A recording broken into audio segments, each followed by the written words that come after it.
زما عزتمندو 13 جمعه باندې د رسول الله صلی الله علیه وسلم د عقیقه د اسم مبارک تفصیلی خبره تاسو وره د پیدایش په اړه کې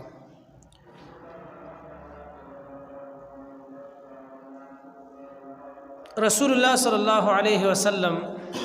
مبارک پدی جمعه باندې د دې د پیدایش نه پس شکلا دې ته پیچا ور کړیو او دا شانتي نور کوم واقعات مخه تر غریو دا تاسو رو بیانېږي رسول الله صلی الله علیه وسلم کله چې دوی مبارک پیدا شو نو اول درې سلور ورځې د دې والدې محترمه حضرت آمینه بیبي په ورکول خود د رسول الله صلی الله علیه وسلم د تر یو وینځوا د ابو لهب چاغه ته سویبه ویل کېږي نو دا وینځه ابو لهب د پیغمبر علیه الصلاۃ والسلام د پیدایش په خوشاله کې آزاد کړي و د دې ګوتې اشاره سره داسې اوچته کا غوتا ابو لهب چې د پیغمبر علیه الصلاۃ والسلام کله پیدا شو وراره مې پیدا شو ډیره خوشحالي په بیا منو کړي و نو دې سویبه با په ورکول پیغمبر علیه الصلاۃ والسلام دا سویبه دام د پیغمبر علیه الصلاۃ والسلام رضاعی مور کی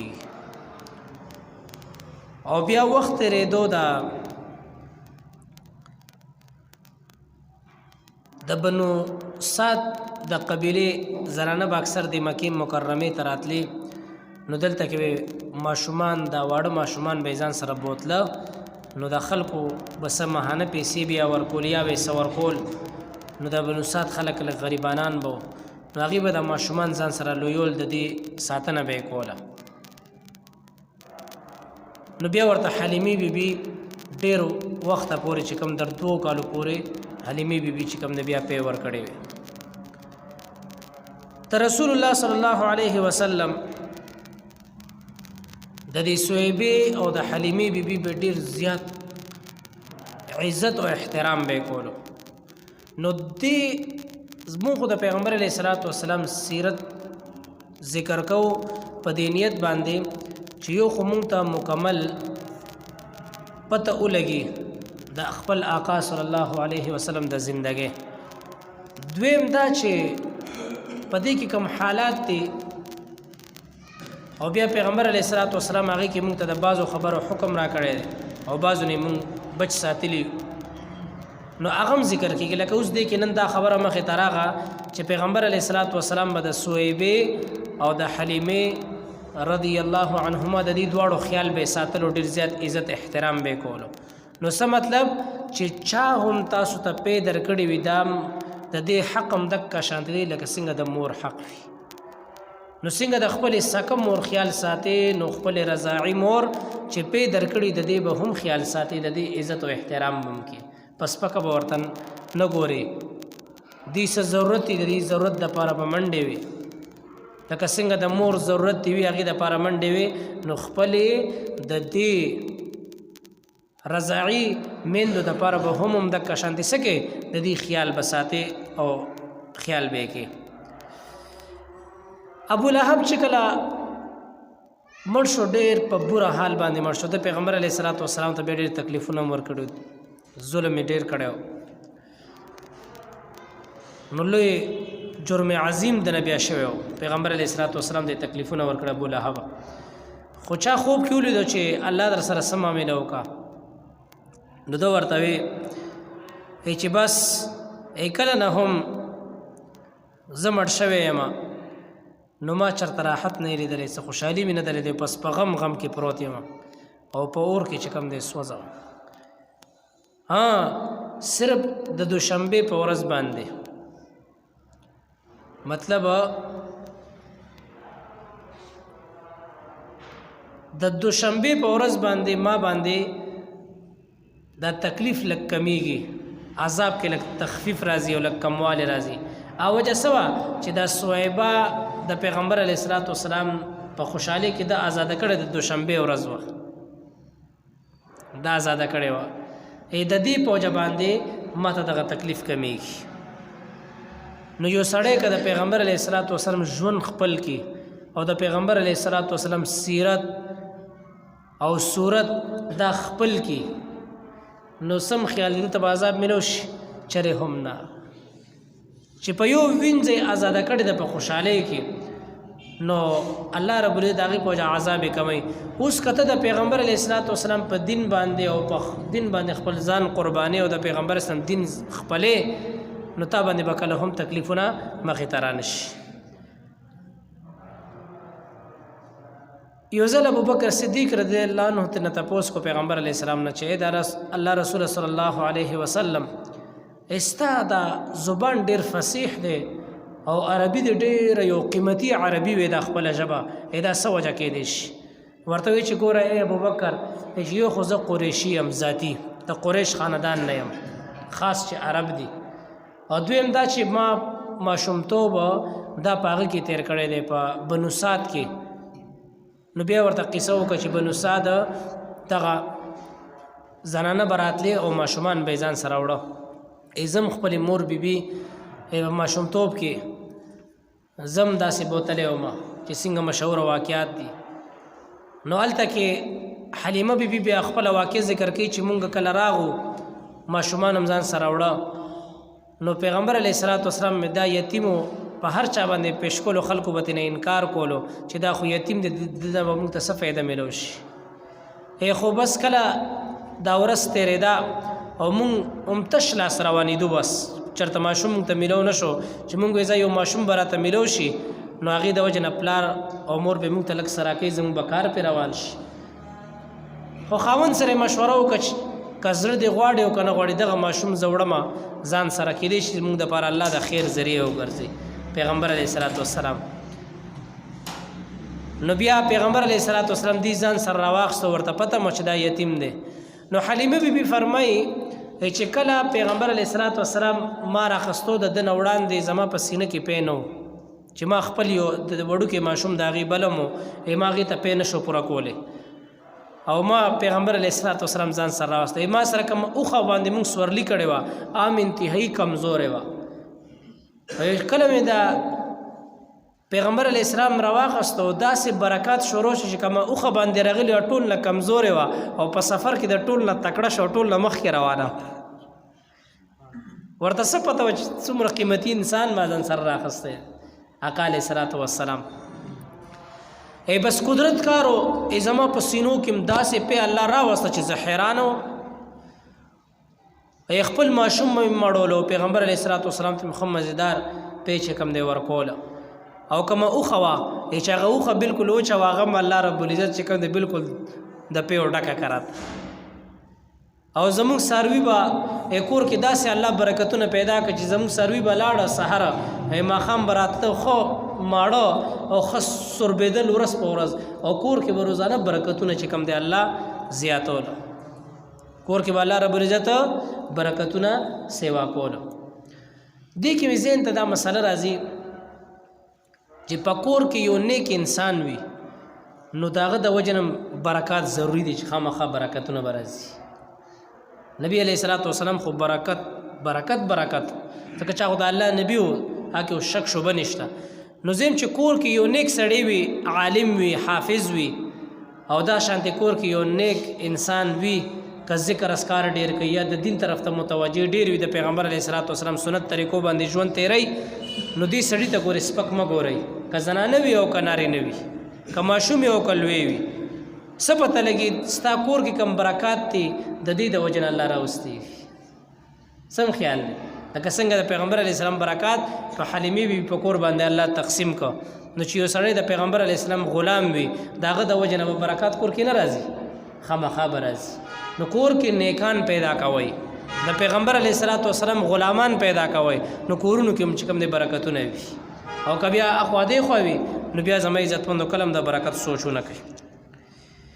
نو دی وجنا حلیمه بی فرمایي چې ما پیغمبر علیه السلام ته بس پی شروع کو او موږ ډېر خوشحاله او بس یریدون په دې خبره باندې چې چېرته امینه بیبي موږ نه دا ماشوم واپس نه کړي. که خیال هم کړی یو سړی د دکان کولو کې او هغه دکان ډېر ښه چلیږي نو یریږي چېرته مالک را باندې قابض نشي دکان نه بند نه کړي. نو حلیمې بیبي چې دا ټول برکات وکړه نو یریدا چې اصلي پیغمبر علیه السلام رانه واپس نه کړي. نو چې کله 2 کاله پوره شوه نو حلیمې بیبي پیغمبر علیه السلام د خپل وعدې مطابق راوستو. امینې بیبي ته مخې ته کو چې ګوره امینې بیبي ما خو د ماشوم راوستی دی آقا علیه السلام. نو څه د خیال دی د اخلې چا زما بچی دی وابېلم نو ورته بیا څه وایي حلیمه بیبي خیر دی ما سره د ماشوم واپس واستوه. هغه ټیم کې مکه کې لږه وبا خوره وه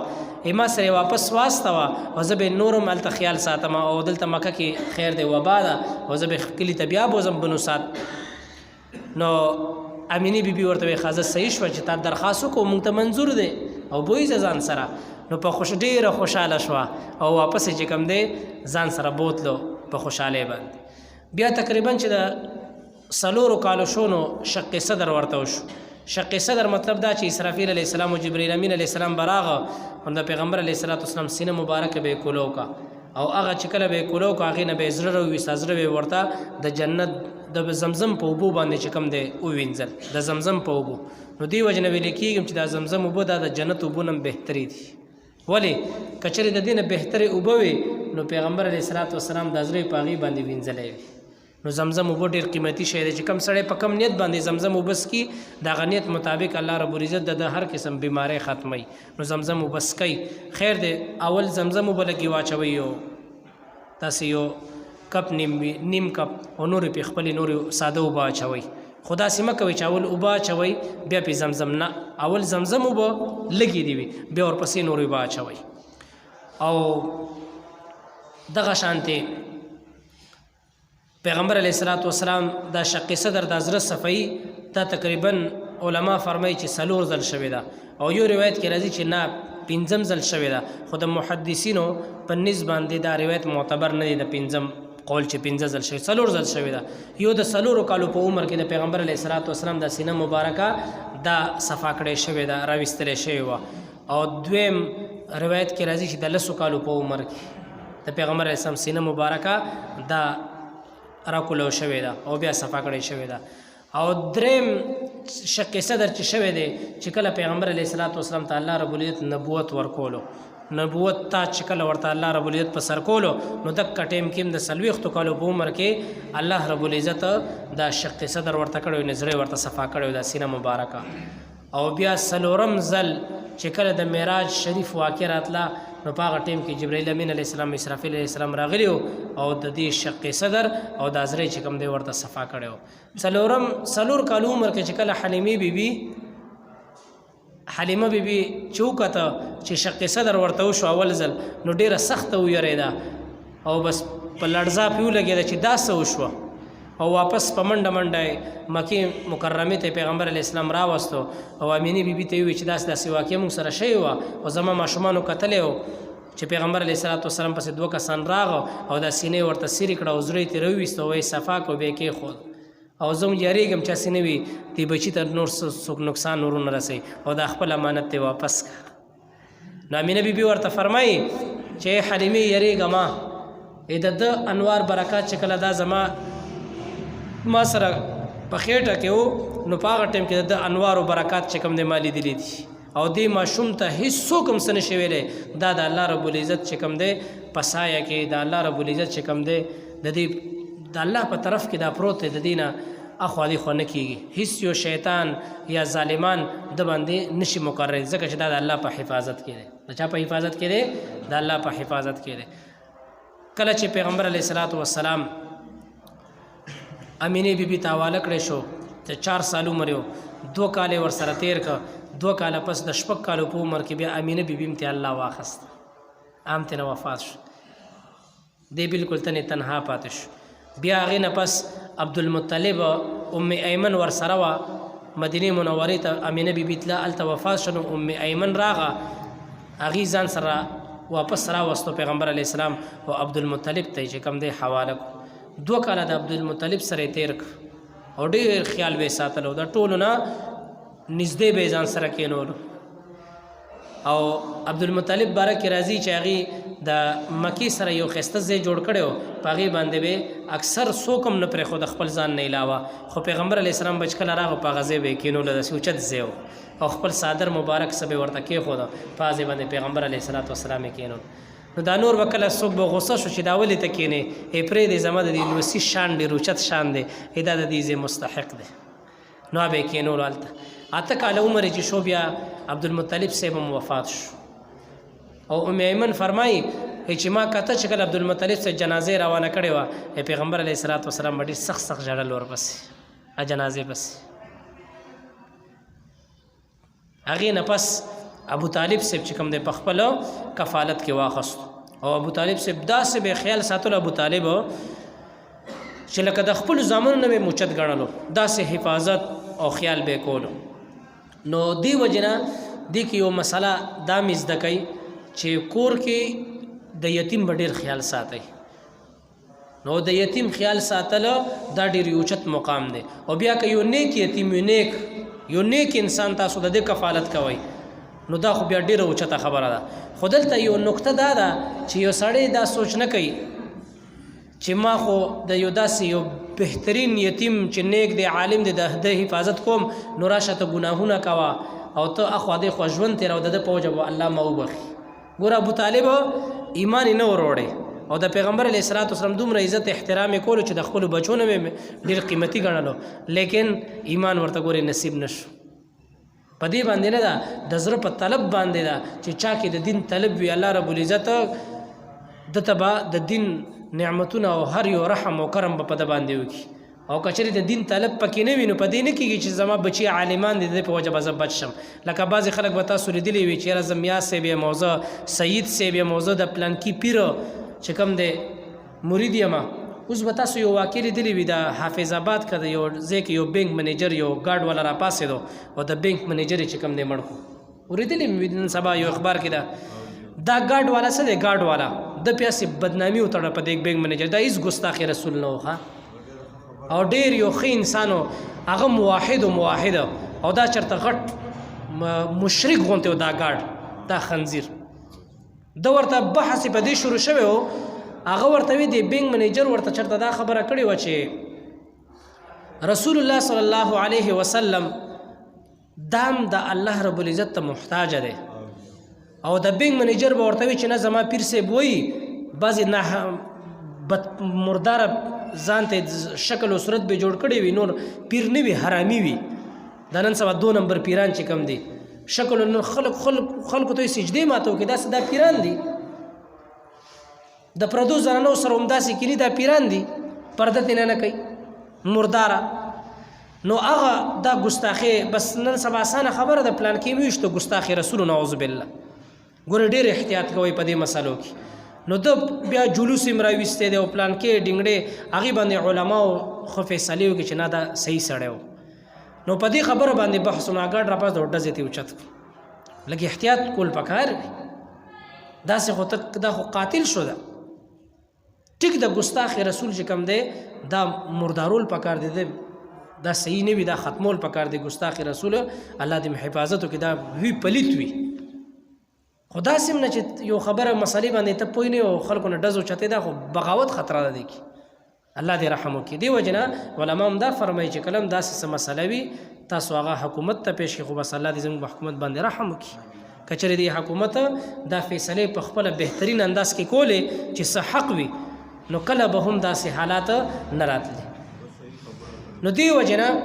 ډېر احتیاط کول پکار وي. نو ابو طالب صاحب ډېر خدمت یې وکړو، لیکن ایمان ورته نصیب نشو. نو څوک دې دا نه وایي چې زه د پلان کې زما پیر دی لوی کس دی او دی به ما بچ کی، نه. څوک دې دا نه وایي پلان کې بچي مې عالمان دي او ما د جهنم نه بچ کی، نه. آپ خپل خطر کې پروت، ستاسو نه زیات مونږ خطر کې پراته یو چې الله به مونږ سره څه معامله کوي. نو دې وجې نه هر قیمتي انسان څوک دی چې دې متقي وي، پرهیزګار وي او الله طرف ته چې کوم دی خپل ځان متوجه کړي. الله دې عمل کول توفیق نصیب کړي. الحمد لله رب العالمين والعاقبة للمتقين والصلاة والسلام على خير خلقه محمد وآله وأصحابه أجمعين. یا الله زموږ واړو لوی ټول ګناهونه معاف کړي. مونږ باندې خپل رحم او کرم وکړي د دنیا او د آخرت څومره پریشانۍ دي مصیبتونه دي د هغې نه حفاظت نصیب کړي رب کریمه مونږ ته عفو وکړي مونږ ته عفو وکړي مونږ ټول جنتیان کړي په آخر وخت کې دا کلمې نصیب کړي چې لا اله الا الله محمد رسول الله